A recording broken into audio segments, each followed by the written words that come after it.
Welcome to Trading Lounge and the indices, and starting with the S&P 500 here, it appears that our wave 4 is going to be a little bit larger in terms of wave 3 here, with an A and a B and a C wave coming here lower into around the 4,800 sort of area, probably a tad below that as well. It just depends on how it's going to stick out on across the 5,000 area here.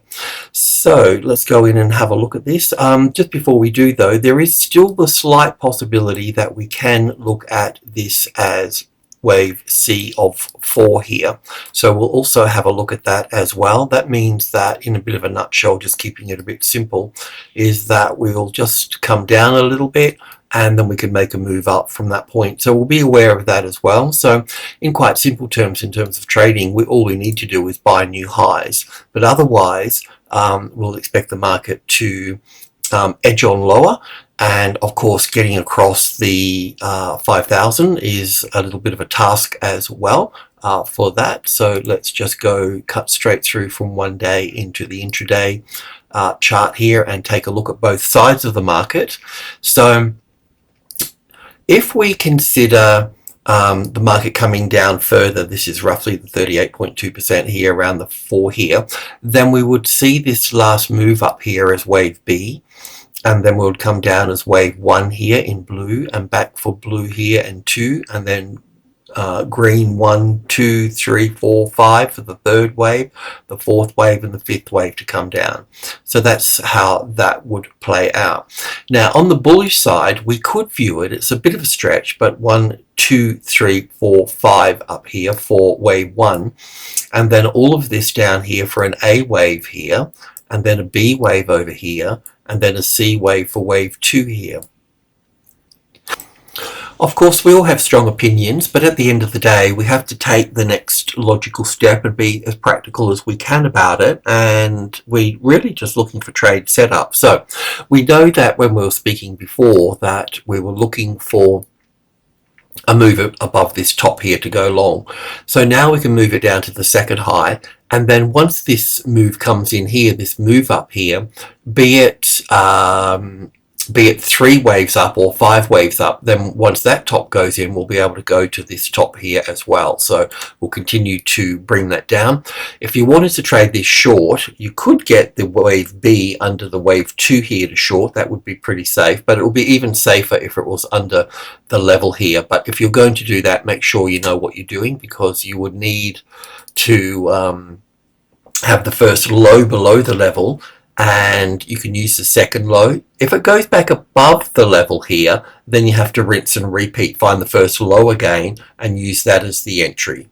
But don't get the breakout through here. Wait for the retest. Always wait for the retest, and then dropping here, because what it's doing is, if you wait for the retest or the retest here, then the market needs to prove to you that it is weak and take that previous low out. So it doesn't have to come back above the top here, but in most cases it does. I won't go to the picture that shows that, but that's what you'd be looking for. A little bit like this here, say example. So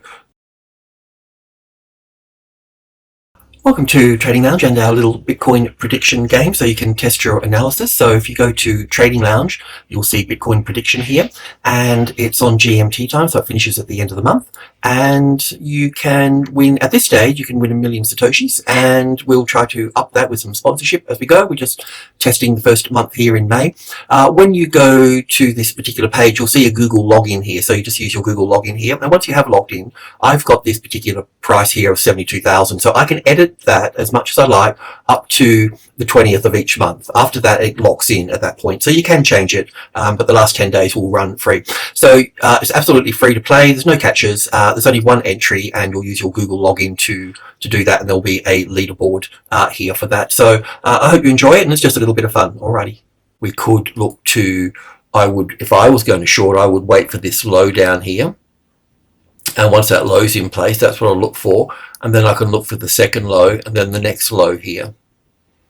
And if it doesn't breach and come down after the retest going back up, well, then it's strong. So it's kept you safe, even though, it's not like you're wrong or right or anything. It's just that you did all the right things at the right time, and the trade didn't occur, or account didn't occur in the way that you thought that it would. But using these practical methods keeps you a little bit safer in the market. So there's the bullish case and the bearish case. So we'll see this in the next session. I mean, one of the interesting things here is that, or there's two interesting things actually, is that we have got a low in the market, and through the earnings and through the Fed comments and through the consumer reports and the jolts that are coming out, which I haven't just sort of read, there's been a lot going on, but the markets have still kept, above their previous lows. So I think that's one good case.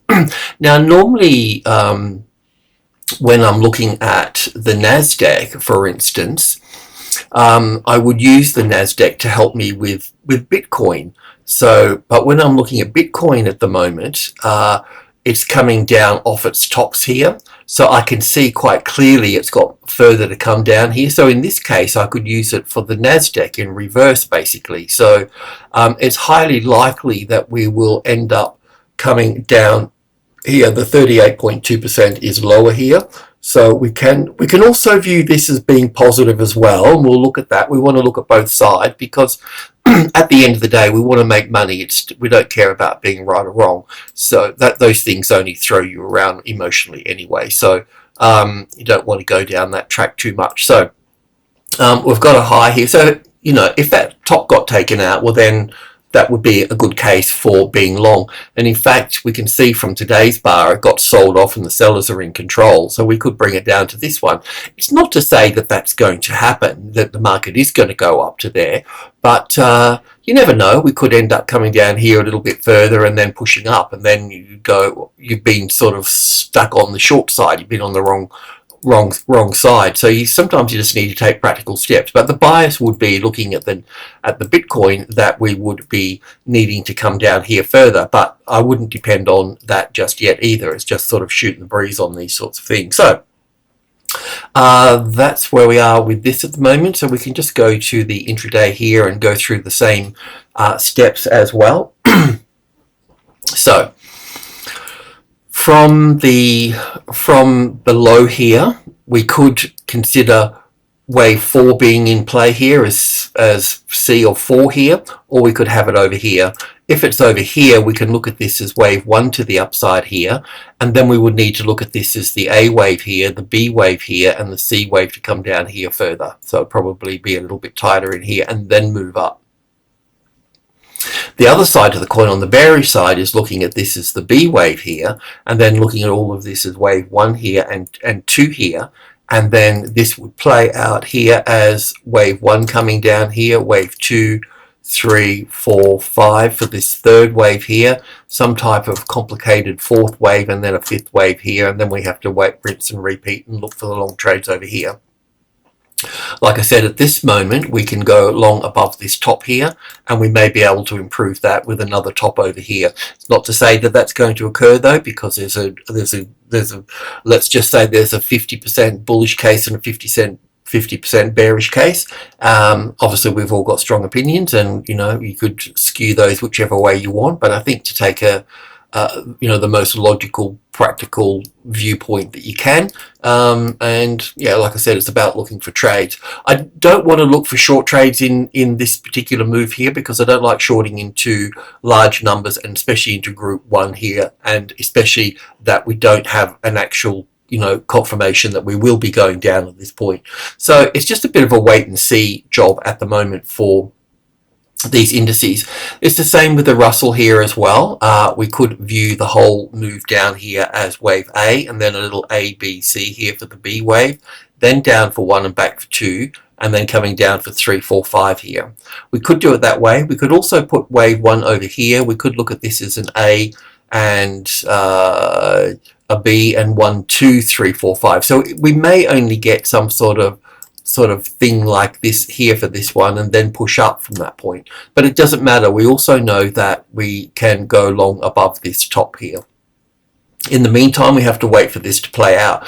So over the next 2 sessions, we'll understand if we're going to be going higher, we're going to go lower. And the reason I think we can be going higher is because of stocks like Amazon. you know, that have got quite a sort of a bullish picture there, and Google's not far behind. You know, there's some weak, there's some strong. So yeah, we're just in a bit of a rock and a hard place at the moment with these. So when we come over to the the DAX, is a little bit the same as well. So yeah, I mean, currently we've already sort of, you know, spiked below the 38.2%. So, you know, it's quite possible to have that wave 4 sitting right here for this. You know, so we need to be mindful of that. We also need to be mindful that it could pull down further. If we were going to go long as well, is that we would go long above the high there. Now, we obviously can improve on that as well. So we just have to be a little bit mindful of how it plays out. But I don't think we really need to do anything over the next 2 sessions. So, I mean, it's a nice case here for having 5 waves up here for 1 and 2, and then 5 waves up here for 3. So we were missing wave 4, and we're in wave 4, and wave 4s can get complicated, and this is where we are at the moment with this. So we just got to, unfortunately, the market's the boss, and we just have to do what we're told. And in this instance here, we can view wave 4 over here. I can work this into a positive count. I could also look at this as an ABC up here, which is practical for the B wave. Looking at this as wave 1 to the downside, and wave 2 over here, as we probably talked about yesterday, and then wave 3, 4, 5 coming down here, in five waves coming down here in this instance. We would probably want to, normally the bottom of wave 3 would come into the low of the previous low here, and it kind of helps wave 4 be complicated at that point, and then one final move down and then a move up at that point. So that could be the pathway for this at the moment. And, you know, if this market, for whatever reasons, got back above the 18,000 here, then we'll be looking for long trades. Okay, so take this with a pinch of salt, and we'll just see how it all plays out. Now, the FTSE here,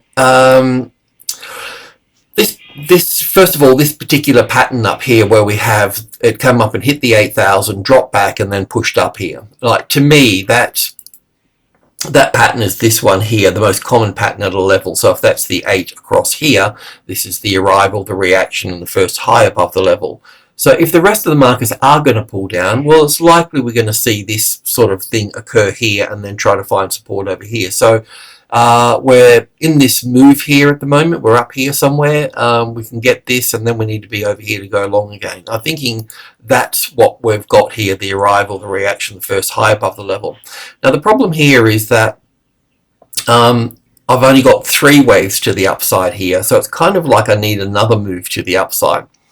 Unless, the only thing that sort of bothers me with this particular count is that it's a little bit weird, but I have mentioned it a lot. It's in this little move here. So if I look at this as the ABC pattern here, then I've got this 1 and 2 and 1 and 2 here. Now, one of these, the first one here, could belong to this particular move here. But the other one, it might be playing out at the top here. So because I only got sort of 3 waves up here. Let me go in and just sort of point this out a little bit. We've been working through it because it's actually kind of still bullish in a way. So I've got a very clear 1, 2, 3, 4, 5 up here for 1 and 2, and then 1 and 2. I suppose I could jam it all up. I could do that, but we'd been looking for the ABC, so we got that. So let's just assume that if this low gets taken out here, right, because let's just say that it does, then it's going to destroy this nice little ABC story I've got going on here. So that means that what I might need to do at this point to finish this off, I'm just trying to be as logical, you know, I mean, take the next logical step is my my motto with all of these. So I would probably need to look at this as 1, 2, 3, 4, 5 up here for the 3rd wave here, and the 4th wave here, and then such a tiny little 5th wave here to finish this off. You know, so this would be 1, 2, 1, 2, 3, 4, 5 for the 3rd wave, the 4th wave, and the 5th wave here. So I'll just see. I mean, you know, to me, you know, you can do these things, but you're really jamming it up. There's, you know, I mean, what do you say? You know, it's technically correct. You know, it's diminishing into a top. That's fine. But let's just see how we go here at the moment. I mean, far as I can see, would be going long above the B wave here. So I'm not too sure about that. Why the other markets are under pressure. The FTSE can do its own thing, we know that. But while the other markets are under pressure to the downside, I think we just need to tread lightly here until we've got a sort of a clear sort of pathway. And this is a big number. I mean, to me, 1 is the strongest number, then 5, and then 8. So it's got a bit of a pull. This number will be pulled. It's the only place that this number finishes getting pulled is if we get a support on top of number 3 here. If there's a tested support on 3, then the pull of the 8 is over at that point, because the market starts to look up at 5 again at that point. But we're nowhere near that, so it can, you know, it's pulling on it, so we'll see. Currently, I've got this as an ABC, but we could look at this as 5 waves, and this is 5 waves, so we can go 1 and 2 and 1 and 2 and move down further. That's not, you know, that's not an issue. We could look at this as 1 and 2, a series here. But we'll just see. We'll see if this collapses down here. We're going to have to look at this as 1, 2, 3, 4, 5 up here, and then take it. And if it does come down, well, then it'll be coming down here in sort of 3 waves, and then we'll be picking it up over here again somewhere, which is fine, you know. So we'll just see how the cookie crumbles. Then we come to the Australian market as well. We were looking at this being, whoops, a daisy. We were looking at this being a possible ABC down to this particular point. We know the 50-60% is down here. It looks like we may have to be down here as well.